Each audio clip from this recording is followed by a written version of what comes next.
Good morning once again. In part 1, I told you about origination of constitution, definition of constitution, and now I am going to teach you the constitution of India.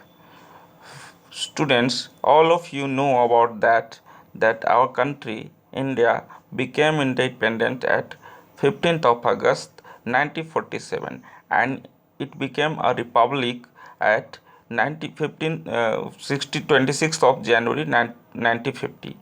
But do you know meanwhile what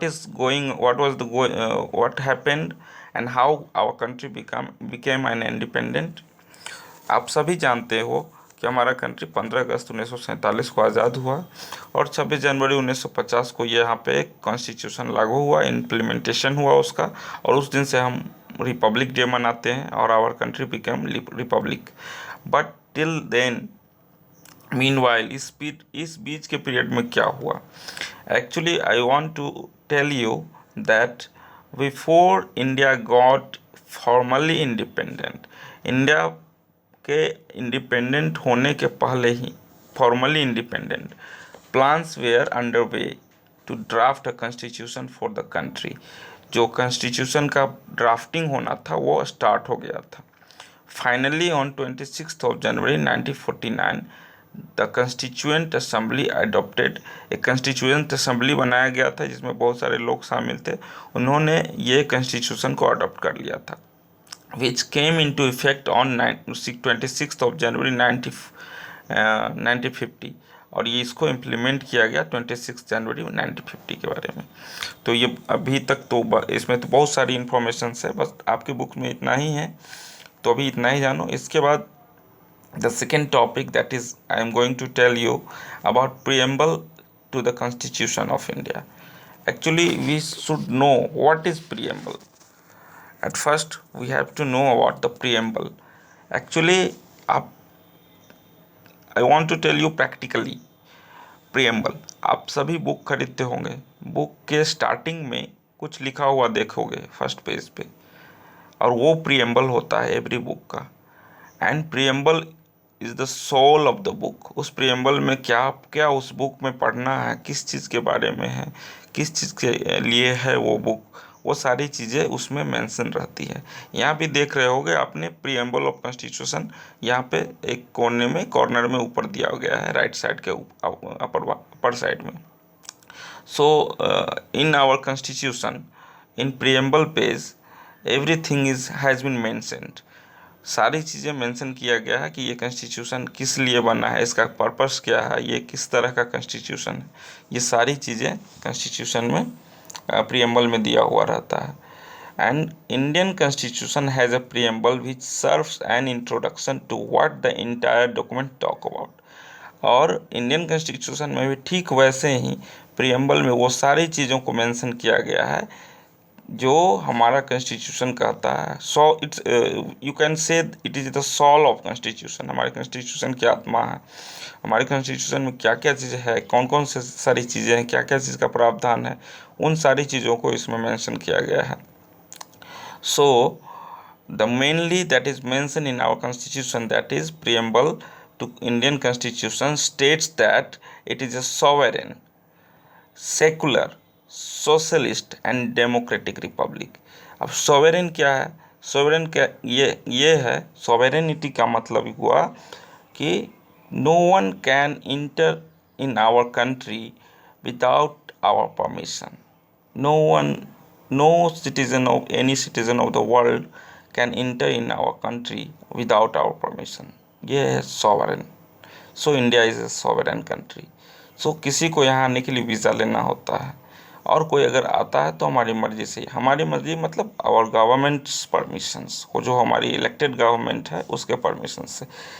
and the second is secular. Actually when our India became independence, when India became independence, the term secular was not mentioned in, secular and socialist was not mentioned in our constitution. ये बातें मैं पहले बता देना चाहता हूँ, because वो सारी चीज़ें सेकुलर एंड सोशलिस्ट दो ये टर्म है जो हमारे कॉन्स्टिट्यूशन में मेंशन नहीं था, बट ये 1971 के बाद जो है इसको मेंशन किया गया. That is another matter, but ये चीज़ें आप जान लीजिए यहाँ पर। Third one democratic. Third one, democratic. So our country is a democratic country. Okay, democratic means uh, all the people who govern our country will be our our representative. We elect them to govern our country. No one can govern our country without our will. जो भी हमारे country को govern करेगा वो हमारी इच्छा से करेगा। हम वोट करेंगे, उसको इलेक्ट करेंगे, और उसके बाद वो कंट्री जो है सो वो जो भी होगा, वो इलेक्टेड मेंबर जो होगा वो हमारे कंट्री को गवर्न करेगा। That is being democratic country. So our country is a democratic country. It is the vast and large democracy of the world that you should have to know and be proud of our democracy. And the third last term, that is republic. So republic, for understanding the republic you should have to know its Hindi. Republic means Ganatantra. Gana means people. Tantra means system. That means republic means in our country all those functions that is running will be system of public. That system made by those people who are elected by our public, our citizen of the nation. That is being republic. In a republic country, a constitution is most important. That is being republic. Country became republic when people choose an elected representative to run the country rather than staying under the reign of the monarch or so officially. So एक country तभी Republic हो सकता है जब उसका elected representative उस country को function कर रहा हो और चला रहा हो, rather than staying under the rain of a monarch. नहीं, यहाँ राजतंत्र उस ना कि कोई राजा यहाँ चला रहा हो जो कि इलेक्टेड नहीं हो, सेलेक्टेड हो, कोई ऑटोक्रेट्स नहीं चला रहा हो, then we can say our country is a Republic.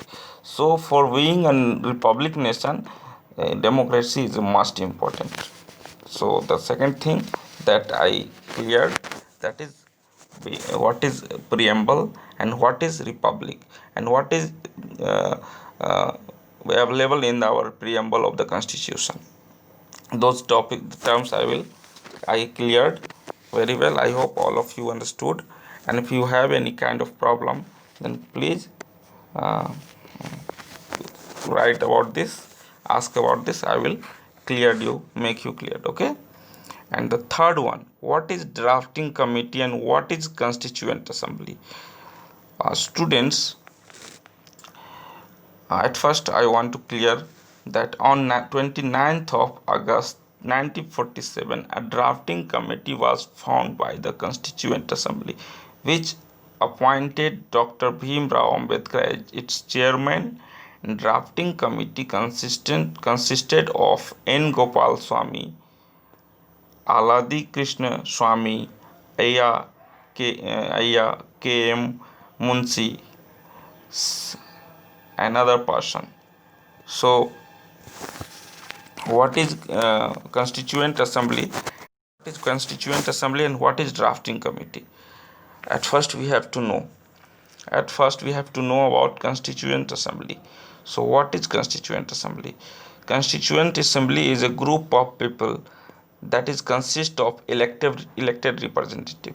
Some elected representative थे, उन्होंने एक ग्रुप बनाई, एक असेंबली बनाई जो यह तय करेगा कि एक ड्राफ्टिंग कमेटी बनाया जाए। वो ड्राफ्टिंग कमेटी जो हमारे कॉन्स्टिट्यूशन को बनाएगा, उसके लिए एक ड्राफ्ट तैयार करेगा, वो कैसा होना चाहिए हमारा कॉन्स्टिट्यूशन, वो इसको डिटरमाइन करेगा, इसको सुनिश्चित करेगा। तो इसके लिए एक कॉन्स्टिट्यूएंट असेंबली बनाया गया कि ये कौन तय करेगा। तो people should be elected people. No one can do this on their own will. So at first constituent assembly was made by the elected representative लोग, जितने भी लोग चुने गए थे, उन सारे लोगों के द्वारा एक कंस्टिट्यूएंट असेंबली बना, और वो कंस्टिट्यूएंट असेंबली ने कुछ लोगों को सेलेक्ट किया। किस चीज़ के लिए? कुछ अच्छे लोगों को, इंटेलेक्चुअल्स को, ताकि ड्राफ्ट किया जा सके कॉन्स्टिट्यूशन को। ड्राफ्ट किया जाना का मतलब लिखा जाना, बढ़िया से उसको ड्राफ्ट किया जाना, नियम और कानून कैसे होना चाहिए इस पे विचार करना, इस पे गंभीरता से विचार करके कंसीडर करना, और उस ड्राफ्टिंग कमेटी के चेयरमैन बनाया गया डॉक्टर B.R. अम्बेडकर को। और उसके अलावे उसमें बहुत सारे मेंबर थे, जैसे N. गोपाल स्वामी, आह्लाद कृष्ण स्वामी, और भी बहुत सारे मेंबर थे जो आपके बुक्स में भी मेंशन है, आप उसको पढ़ सकते हैं। And few features of Indian constitution were borrowed from constitution of the other country. और ये सारे लोग दुनिया के बहुत सारे कंट्री में गए और वहाँ सारे अपने सब देशों के कॉन्स्टिट्यूशन के उन्होंने क्या किया, थॉरोली रीड किया, और उसमें से जो सारी अच्छी चीज़ें थे वो सबको लेकर के आए, और फिर उसमें से सारी चीज़ों को ड्राफ्ट करके हमारा कॉन्स्टिट्यूशन बनाया गया। सो most of the thing that is taken and borrowed by the constituent of other country like United States of America, United Kingdom, Ireland, Japan, Canada, ये सारे कंट्री थे जिससे हमने बहुत सारी अच्छी चीज़ों को लिया और अपने कॉन्स्टिट्यूशन को ड्राफ्ट किया। और ये ड्राफ्टिंग कमेटी का काम था, ये सारी चीज़ें ड्राफ्टिंग कमेटी ने किया।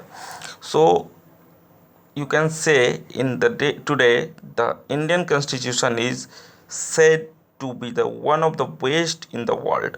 Indian Constitution को best constitution in the world कहा जाता है। Why? What is the reason behind it?